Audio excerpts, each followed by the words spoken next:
Hey, so we got Corey on the line. You want to bring him in? Hey, is it time to talk volleyball? Volleyball Let's do time. it. Corey Pack means volleyball is in the air. Corey, no game tonight. How are you doing, man? No game.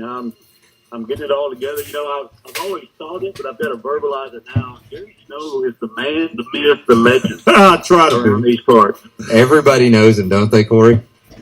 Now you just got to speak it now. That's right. That's true. And Corey, before you were in business for yourself, I believe you might have crossed paths with Gary. Is that right? I met Corey at Llano High School when he was athletic trainer over there, and he was a dang good one too. Yeah, he was. Don't let anybody tell you any different. Hey, I tell you what, Gary will take care of you too. I'll try. Well, hey, let's Corey, let's rehash what happened this week in volleyball. So last Friday night we played Divine. And won in 3 sets. What stands out to you from that game, in that match? Well, that one actually was Cedar Creek last Friday. So Divine was last Tuesday. That's we looked good. Cedar Creek. We looked good against Divine. We a little more flat against Cedar Creek, but got it together and won like we should. And then ran into a buzzsaw on Tuesday. So that's sometimes you have a reality check when we went over to Dripping Springs, but that happens sometimes. So you get to regroup and figure out, hey, we got some work to do. Well, and we just talked about that with Coach Griffin from Giddings. Is when you step up and play good competition, it just makes you better. And did you get the feeling? And we're the show of honesty here, which we've said before, and we don't sugarcoat anything. And did you get the feeling we went in there just that first set and played like we thought we were going to get beat? We were scared to death. That was my thought. That's what it looked like to me. And then the second set, we played a little bit better, and we kept it close for a little bit. And then the third set, we had a chance to win. And and I was shocked by how we came out like we were just going to lose the game in that first set. And I don't care who you go in against, and how good you think they are. You got to play your game and I just felt like as the game went on, we started to do that, but we didn't show up that way. Yeah, and I think, you show up and you think you shouldn't be there. And, I think the first 4 or 5 volleys, we had some errors, and all of a sudden you could see the wheels were falling off. Yep. And you can't show up thinking you're going to be beat. And so they got it back together. But I think it's one of those reality checks of that. I mean, Dripping Springs is a strong, big school, strong program. They got a lot of club players. Well coached. They know exactly what they want to do. All of that. Well, and those kids over there play together. I mean, some of our Lorena and some of those kids have played against those kids in club ball, right? In those national tournaments, so they play together a lot. They had some D1 commits on that team already. It's a different level of play right now, but we have that ability to get there. And when I caught up with Coach Barthel, just to get her feedback on some of that, and the encouraging thing she saw from that was the energy. And as that game went on, like you were saying, there was some belief that started to develop. Definitely need to work on that passing and serve receive, and because you can't run that aggressive offense without that first pass. So, those are things that she was saying they're going to be working on going into this week of downtime to really put that in. She wants to focus on running that quicker tempo pace of play so that they can start putting some variety in that offensive attack, which is what Dripping Springs did. Right. And so that's that gap of level we want to get to, and that she's wanting to get them to. And they've got the talent. There's talent on that team. And that's what I was about to say. But did you notice as the second set and the third set got tight, did you notice that we were doing a lot of those things that they were doing, and that you saw them start to feel pressure and start to grip a little bit, whereas we were starting to play really well and do some of the things right back at them that they wanted to do to us. And the game kind of changed there in both of those second and third sets. So exactly. And that's, at that level of play, it's a fast game. And, as you saw on the setter for grips, put that ball anywhere. Right. And that makes it very difficult on the defensive side of the ball. So well, Ryan even said, Ryan, my daughter plays back row, and she was she said that's the first time that she's been in a game where she hasn't been able to read where the setter. You know, from watching Ryan play, she's pretty good about judging where the ball's going to be hit. You know, based on where she thinks the setter is going to set it, and she was having a hard time deciphering where she was going to go with the ball. I mean, and that girl's very talented. She's going, I think, to Tulsa, or committed to Tulsa as a junior. Yeah, she's committed to Tulsa. So you commit to D1 as a junior at that position, you're the real deal. And Ryan's got the Wayne Gretzky mentality of I don't go where the puck is, I go where it's going to be. She's very good at that. She is pretty good. And so it's very difficult when a setter can put that ball anywhere behind her, in front of her, it doesn't matter.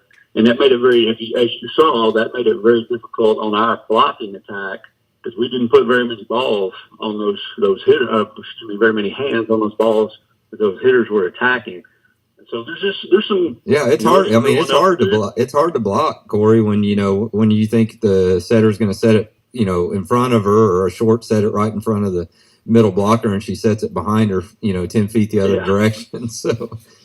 But I was impressed with how we competed down the stretch, and I walked away very frustrated after the first set, and then going away that night feeling like we're not far off. We're really not far off. Yeah, and I think that's the positive to look at that is there's a lot of potential there, and there's work to get to that potential, and just as when I was talking to Coach Barthels, Coach Lambert had come in and just asked the overall program, 7th grade up. They're very excited, great numbers. There's good excitement from the 7th grade up. There's a good buy-in. They're trying to rework that culture of that work ethic. And so I said, I want to hang banners. I got a daughter that's a junior and a daughter in 7th grade.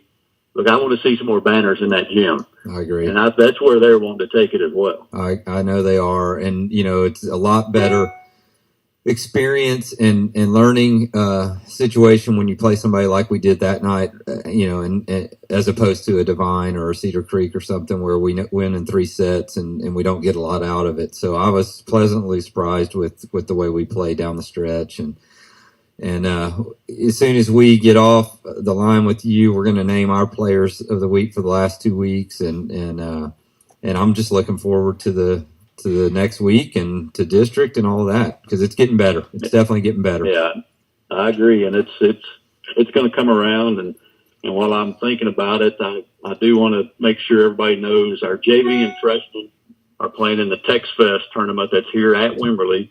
They both split on Thursday. So they're in the gold bracket. I think it's the consolation division of the gold bracket, but they'll be playing. JV plays at 1.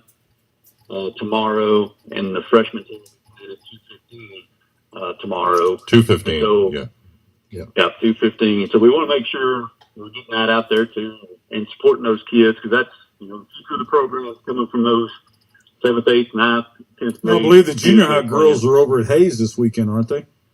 Yeah, the 7th and 8th grade will be over at Barton at the Hayes tournament this weekend as well. And did we sweep at Bandera last night? I know the 8th grade B team and A team, I think, both won. The 7th grade A and B both won. Okay. We came in right at the end of the 7th grade, and of course Reagan and them are 7th grade A team, and they. When I look at that, I'm just telling you, the future of our program is good. Right. I watched a little bit of the 7th and 8th grade volleyball the other night. I'm going to tell you, I was impressed. I thought the 8th grade team was a high school team out there playing. They impressed me. They've got some size. They do have some size. And the 7th grade has some tall girls, too. 7th grade is just that athletic group. Yeah. And I'm so excited about that group because Reagan's a 6th grader. My younger daughter's a 6th grader behind that group. And there's about 3 or 4 girls in Reagan's group that'll fit in real nicely with that group. They're very long. Yep. And that's what I got to clarify. Cynthia always tells me, you cannot say those girls are big. I say they're long. They're long. Long arms, long legs. And so it's tight and so they're good.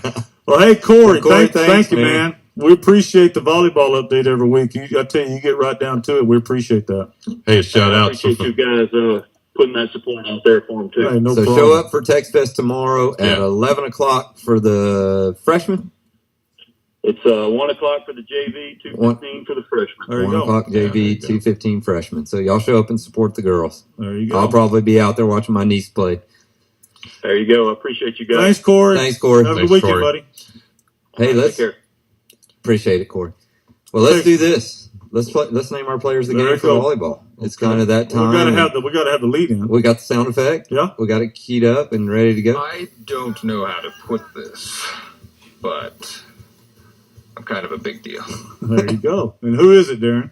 Well, so for last Friday night's game against Cedar Creek, I mean, you could have named a lot of players. And again, we're not going to always pick somebody that's just, the obvious choice, but we're going to pick somebody that stands out or does something good. And I picked Payton Knight. She's a junior middle blocker, tall girl, long girl, just can jump out of the gym and hang in the air. And she blocked, I don't know how many straight balls she blocked.